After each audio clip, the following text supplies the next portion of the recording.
첫째 주 주일날 2부 예배에 오신 우리 믿음의 가족들을 주의 이름으로 환영하고 축복합니다. 우리 성경책 높이 들고 한 목소리를 선포합니다. 나는 예수님을 구주로 믿습니다. 나는 구원받았습니다. 나는 이 말씀을 믿습니다.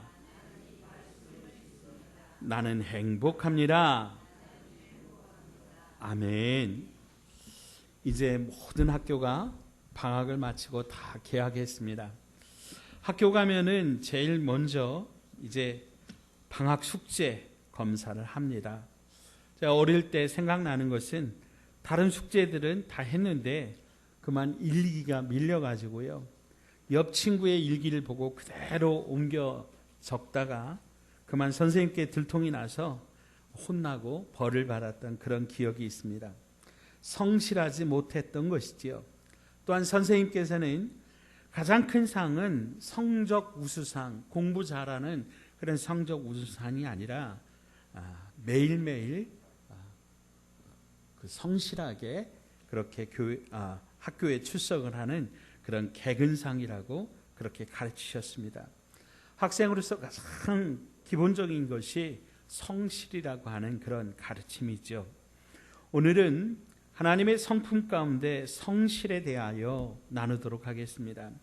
오늘 말씀은 이제 강준민 목사님이 쓰신 이 책입니다. 성품 속에 담긴 축복의 법칙이라고 하는 책을 좀 참고하여서 오늘 말씀을 준비했고요. 성실이 기본입니다 라고 하는 제목으로 나누도록 하겠습니다. 자, 따라서 합시다. 성실이 기본입니다. 성실에 대한 이 사전적 정의는 이렇습니다. 성실이란 태도나 언행 등이 정성스럽고 참되다. 착하고 거짓이 없다라고 하는 겁니다. 또한 방금 말씀드린 이 성품 속에 담긴 축복의 법칙이라고 하는 책에서 강준민 목사님은 성실에 대해서 이렇게 덧붙이는데요. 첫째, 성실은 작은 일에 충성하는 것이다. 그러니까 큰 일이라고 막 열심을 다하고 충성하고 작은 일은 소홀히 하는 게 아니라 작은 일에도 최선을 다하고 충성하는 것이다. 자, 두 번째는 처음부터 끝까지 변함없이 하는 것이다. 처음에는 막 열심히 하다가 나중에는 흐지부지 되고 나중에는 대충 하는 것이 아니라 처음부터 끝까지 변함없는 것이 참된 성실이라고 하는 거죠. 그래서 성실은 언제나 어디서나 신실하게 그렇게 행동하는 겁니다. 그런데 많은 사람들이 성실하기를 원하고 또 성실한 사람을 찾는데 문제는 성실한 사람이 그렇지 못하다, 많이 없다라고 하는 것이죠. 왜 그러면 사람들이 성실하지 못할까요? 먼저 천성적으로 좀 게을러서 그렇게 성실하지 못한 그런 사람들도 있을 겁니다. 또는 몸이 불편해서 몸이 어디 안 좋아서 성실하고 싶어도 따라주지 못해서 그런 사람들도 있고요. 그런가 하면은 내가 왜 성실해야 하느냐, 성실할 이유를 찾지 못해서 그렇게 성실하지 못한 사람들도 있을 거예요. 자, 그런데 특별히 하나님을 믿는 우리가 성실하지 못한 그런 이유는 무엇일까요? 그것은 하나님께 마음을 두지 않기 때문입니다. 즉 사람은 눈에 보이는 하나님보다 앞에 있는 그런 사람들에게 더 소망을 두며 살아갈 때가 많습니다. 그래서 사람을 기쁘게 하고 사람에게 잘 보이려고 합니다. 사람을 의식하고 그 사람에게 잘 보이려고 하는 것이죠. 사람에게 성실하려고 하는 거죠. 그런데 하나님을 의식하는 사람은 사람이 보든 안 보든 성실합니다. 왜 그렇습니까? 하나님이 보신다고 생각하기 때문입니다. 그러면 우리의 모범이신 예수님은 어떻게 하셨는가요? 오늘 말씀을 통해서 함께 살펴봅니다. 첫째로 우리 그리스도인들은 누구를 생각하면서 살아야 되는지요? 오늘 1절 말씀 같이 한번 읽어봅니다. 그러므로 함께 하늘의 부르심을 받은 거룩한 형제들아, 우리가 믿는 도리의 사도이시며 대제사장이신 예수를 깊이 생각하라. 아멘. 여러분, 우리는 예수님을 깊이 생각하며 살아야 됩니다. 그냥 생각하는 게 아니라 깊이 생각해야 합니다. 깊이 생각한다는 것은 몰입하는 겁니다. 대충 스쳐 지나가는 것이 아니라 집중적으로 생각하는 거예요. 왜 우리가 예수님을 깊이 생각해야 되는가? 예수님을 생각하는 것은 곧 예수님을 따라 사는 것, 예수님을 닮기 위한 것입니다. 예수님께서 이 땅에 사셨던 삶을 되새기며 예수님의 말씀을 따르며 예수님처럼 살고자 애쓰는 것이지요. 예수님을 깊이 생각하지 않고는 우리는 그렇게 예수님을 따라 살고자 하는 마음을 가질 수가 없습니다. 사람은 이 생각이 움직여지고 마음이 움직여야 행동에 따르게 되기 때문이죠. 그래서 예수님을 깊이 생각해야 됩니다. 사랑하는 여러분, 오늘 이 말씀에 나타난 예수님을 깊이 생각하고 예수님을 닮아가는 저와 여러분 되기를 주의 이름으로 축원드립니다. 자, 그러면 예수님은 어떤 분이셨습니까? 예수님은 하나님 아버지께 어떻게 하셨습니까? 우리 2절부터 4절까지 함께 읽어봅니다. 함께 읽습니다. 그는 자기를 세우신 이에게 신실하시기를 모세가 하나님의 온 집에서 한 것과 같이 하셨으니 그는 모세보다 더욱 영광을 받을 만한 것이 마치 집 지은 자가 그 집에서 존귀함 같으니라. 집마다 지은 이가 있으니 만물을 지으신 이는 하나님이시라. 아멘. 예수님은 자기를 세우신 분에게 신실했다, 그렇게 기록하고 있습니다. 그러면 예수님을 세우신 분은 누구세요? 하나님이시죠. 하나님 앞에 예수님은 신실하셨습니다. 이 신실하다는 말은 곧 성실하다고 하는 말입니다. 성실하면 한결같습니다. 한결같기 때문에 믿을 수 있습니다. 그래서 신실은 곧 믿는 거예요. 믿음을 보이는 거예요. 그런데 왜 우리 주님께서 하나님 앞에 하나님께 신실하셨을까요? 첫째, 본래 예수님 자신이 신실하시기 때문이죠. 그래서 당연히 하나님 앞에서 신실하게 사신 거죠.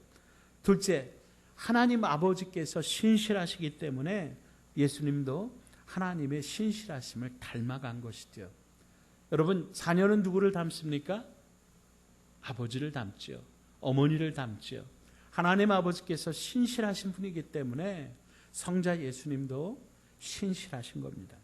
세 번째로 예수님은 하나님을 섬기는 사람들에게 본을 보이기 위해서, 그래서 하나님의 사람들은 이렇게 살아야 된다, 그래서 이 신실함의 본을 보여주신 줄로 믿으시기 바랍니다.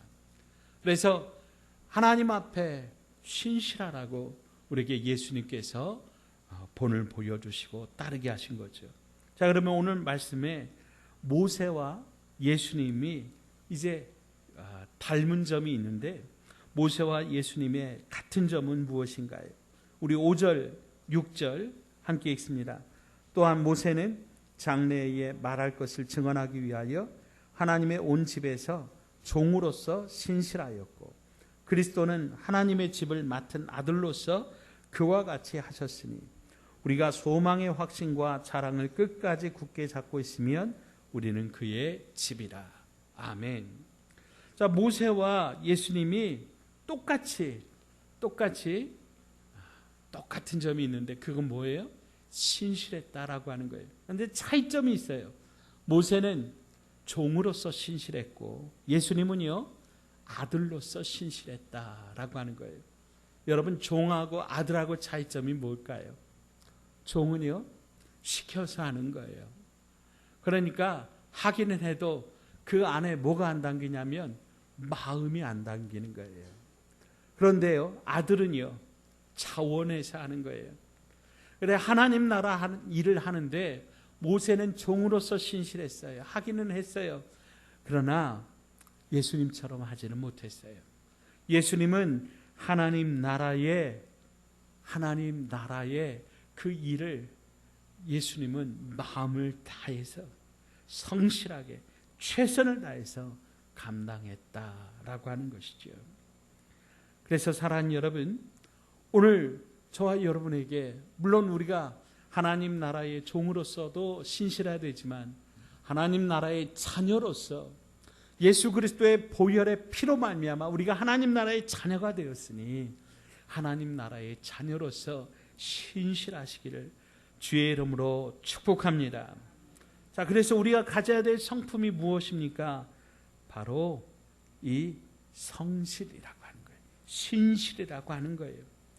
6절 말씀에 그리스도는 하나님의 집을 맡은 아들로서 그와 같이 하셨으니 우리가 소망의 확신과 자랑을 끝까지 굳게 잡고 있으면 우리는 그의 집이라. 하나님의 집으로서 예수 그리스도를 머리로 삼고 그의 몸된 우리 교회로서 우리 그리스도인들은 성실해야 된다라고 하는 거예요. 하나님은 성실을 기뻐하십니다. 성실한 사람들을 기뻐하십니다. 왜요?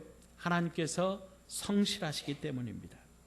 우리의 잘못된 행위와 상관없이 하나님은 한번 약속하신 것은 끝까지 지키시고 끝까지 붙드십니다. 이런 하나님의 성품 때문에 하나님은 우리를 찾으실 때도 하나님과 같이 성품을 가진 사람들을 찾으시는데 바로 신실한 사람들, 성실한 사람들을 찾으십니다. 사랑하는 여러분, 아브라함을 보십시오. 75세에 하나님은 아브라함에게 말씀하셨습니다. 창세기 12장에 나와 있는데요, 여호와께서 아브라함에게 이르시되 너는 너의 고향과 친척과 아버지의 집을 떠나 내가 내게 보여줄 땅으로 가라. 내가 너로 큰 민족을 이루고 내게 복을 주어 내 이름을 창대하게 하리니 너는 복이 될지라.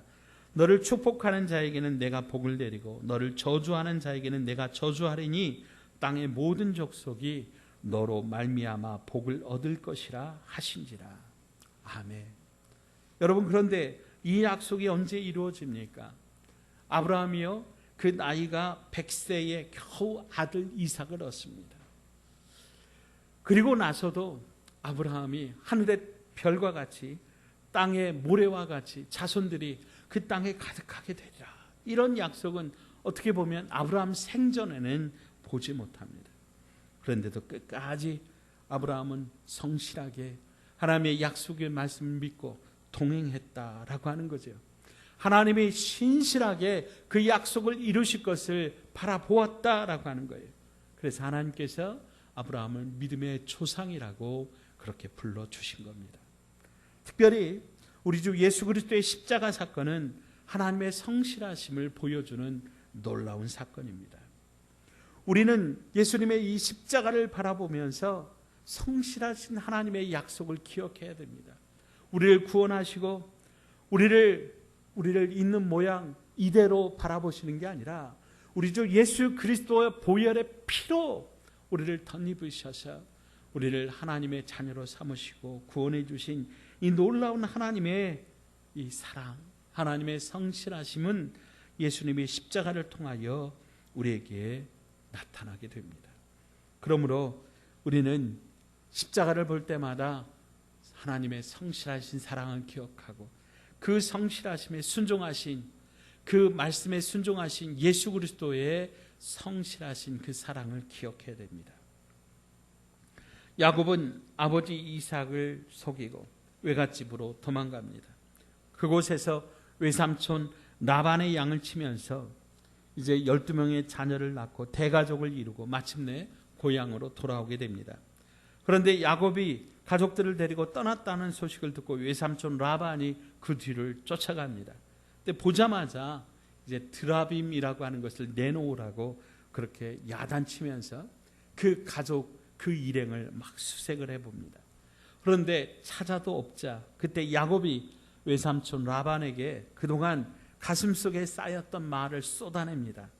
창세기 31장 38절로 41절의 말씀입니다. 내가 이 20년을 외삼촌과 함께 하였거니와 외삼촌의 암양들이나 암염소들이 낙태하지 아니하였고 또 외삼촌의 양떼의 순양을 내가 먹지 아니하였으며 물려 찢긴 것은 내가 외삼촌에게로 가져가지 아니하고 낮에 도둑을 맞았든지 밤에 도둑을 맞았든지 외삼촌이 그것을 내 손에서 찾았으므로 내가 스스로 그것을 보충하였으며 내가 이와 같이 낮에는 더위와 밤에는 추위를 무릅쓰고 눈 붙일 겨를도 없이 지냈나이다.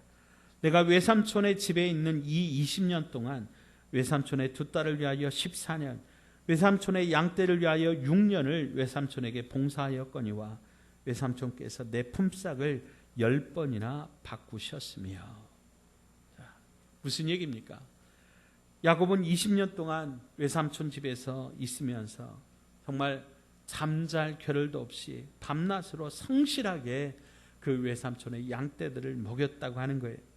그런데 외삼촌은 그 품삯을 10번이나 바꿨다고 하는 거예요. 나는 성실했는데 외삼촌은 내게 성실하지 못했다고 따지는 거죠. 여러분, 그 말에 이 외삼촌 라반도 아무 할 말이 없어서 그저 멋쩍게 되돌아가게 됩니다. 사랑하는 여러분, 우리 예수 믿는 사람들은요, 세상 사람들보다 더 성실해야 합니다. 그래야 우리의 말이 힘이 있고, 그래야 우리의 말이 믿음이 있는 줄 믿습니다. 여러분, 정말 안타깝게도 지금 세상은 예수 믿는 사람들의 말이 힘이 없어요. 예수 믿는 사람들의 말을 믿어주지 않아요. 왜 그럴까? 곰곰이 생각해 보면 우리가 말은 잘하는데 행동은 따르지 못하더라. 그래서 여러분, 우리가 우리의 말처럼 우리의 행동도 그렇게 성실해야 될 줄로 믿습니다. 자, 그러면 이스라엘 백성들이요 40년 광야 생활을 하면서 어떻게 행동했고 또 하나님은 그들을 어떻게 대하셨는지요. 우리 7절부터 11절 말씀 같이 한번 읽어봅니다. 자, 7절부터 한음성으로 읽습니다. 그러므로 성령이 이르신 바와 같이 오늘 너희가 그의 음성을 듣거든 광야에서 시험하던 날에 거역하던 것 같이 너희 마음을 완고하게 하지 말라. 거기서 너희 열조가 나를 시험하여 증험하고 40년 동안 나의 행사를 보았느니라. 그러므로 내가 이 세대에 노하여 이르기를 그들이 항상 마음이 미혹되어 내 길을 알지 못하는도다 하였고 내가 노하여 맹세한 바와 같이 그들은 내 안식에 들어오지 못하리라 하였다 하였느니라. 아멘. 이스라엘 백성들은 애굽을 나와서 광야길을 걷는 40년 동안 한결같이 마음이 완고해져서 하나님을 거역했다라고 하는 거예요. 하나님을 신뢰하지 못하고 늘 그 입술에는 불평과 원망이 있었다고 하는 거예요. 그 결과 하나님의 진노를 받아서 결국 그들은 약속의 땅 가나안에 들어가지 못했습니다. 이스라엘 백성들은 하나님께 대하여 성실하지 못했습니다. 그렇지만 하나님은 성실하셨습니다. 여러분, 이스라엘 백성들이 그 광야길을 걷는 동안에 하나님은 밤에는 불기둥으로 낮에는 구름기둥으로 그들을 지켜주셨습니다. 또 아침마다 그들에게 만나를 먹이셨습니다. 또 그들이 물이 먹고 싶다 그러면 반석을 터뜨려서 생수를 공급하여 주셨고 그들이 고기를 먹고 싶다 그러면 메추라기 떼를 불러 모아주셔서 그들에게 고기를 먹이셨습니다. 하나님은 단 한 번도 그들과 약속을 어기신 적이 한 번도 없습니다. 하나님은 그들을 신실하게 성실하게 지켜주시고 돌보셨습니다. 그런데 문제는 무엇입니까? 이스라엘 백성들은 언제나 항상 습관적으로 불평하고 원망하고 하나님의 약속을 지키지 않았다라고 하는 거죠. 그러므로 문제는 하나님께 있는 게 아니라 누구에게 있습니까? 사람에게 있는 거예요. 하나님은 항상 약속을 지키시는데 하나님은 변함이 없으신데 예수 그리스도는 어제나 오늘이나 동일하신데 사람이 약속을 지키지 못하고 신실하지 못했기 때문입니다. 그러므로 사랑하는 여러분, 우리는 항상 우리 자신을 돌아보아야 합니다. 우리에게 어려움이 있고 우리에게 어떤 이 아픔이 있고 우리에게 문제가 있으면 여러분 하나님을 원망하고 하나님께 불평하고 하나님 왜 이렇게 했냐고 따질 게 아니라 신실하지 못하고 하나님의 약속을 지키지 않은 우리 자신을 다시 한번 되돌아보고 그것을 회개하고 하나님 앞에 다시 나가야 될 줄로 믿습니다. 그래서 우리 믿음 생활에서 우리가 조심해야 될 것이 무엇입니까? 자, 우리 12절, 13절 같이 한번 읽어볼까요? 12절, 13절 시작. 형제들아, 너희는 삼가 혹 너희 중에 누가 믿지 아니하는 악한 마음을 품고 살아계신 하나님에게서 떨어질까 조심할 것이요, 오직 오늘이라 일컫는 동안에 매일 피차 권면하여 너희 중에 누구든지 죄의 유혹으로 완고하게 되지 않도록 하라. 아멘. 우리 중에 악한 마음을 품고 하나님으로부터 떨어지는 것, 그것을 조심하라고 하는 거예요. 그렇게 하지 않도록 피차 권면하라고 하는 거예요. 잠언 4장 23절에 모든 지킬 만한 것 중에 더욱 내 마음을 지키라.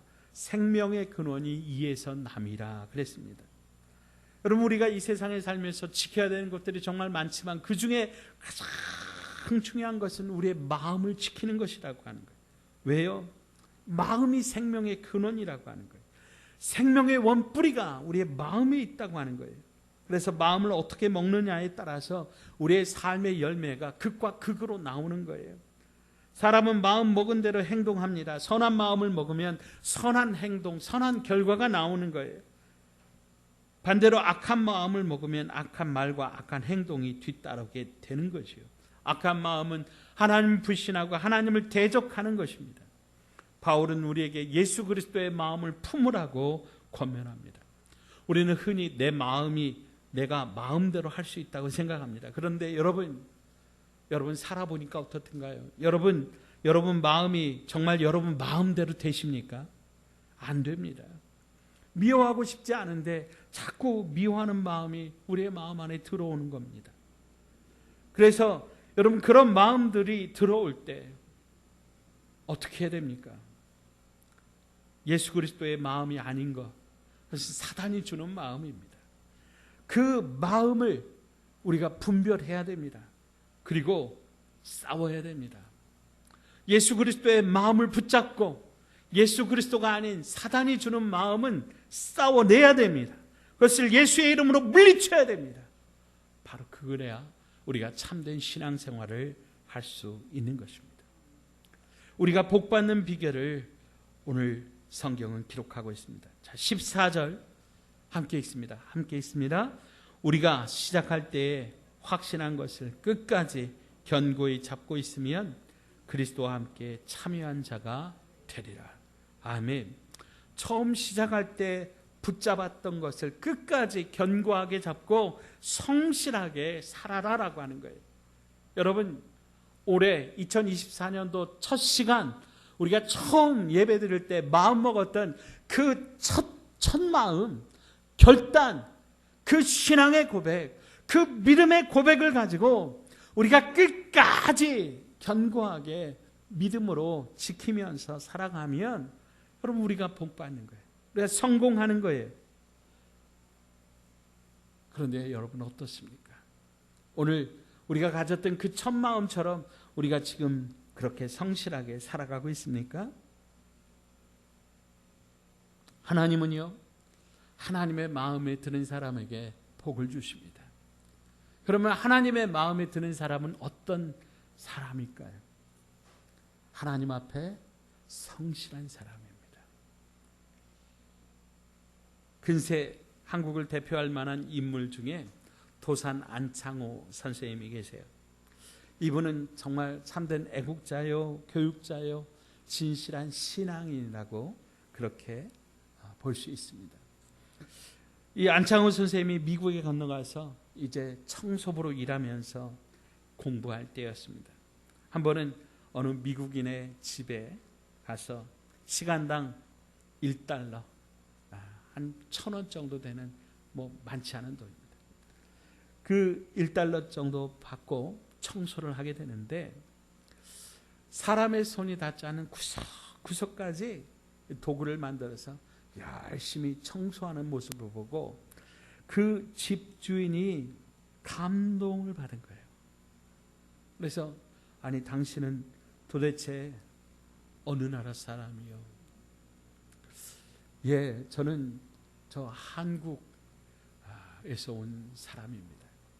예, 여러분 그때 당시 이 한국이란 나라가 일제강점기 치하에서 그렇게 정말 고생하던 그런 나라 아닙니까?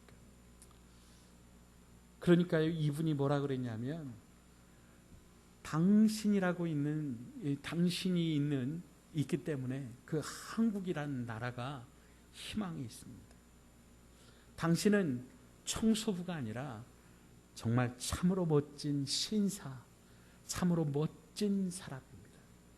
당신이란 사람 때문에 그 나라가 잘 될 겁니다.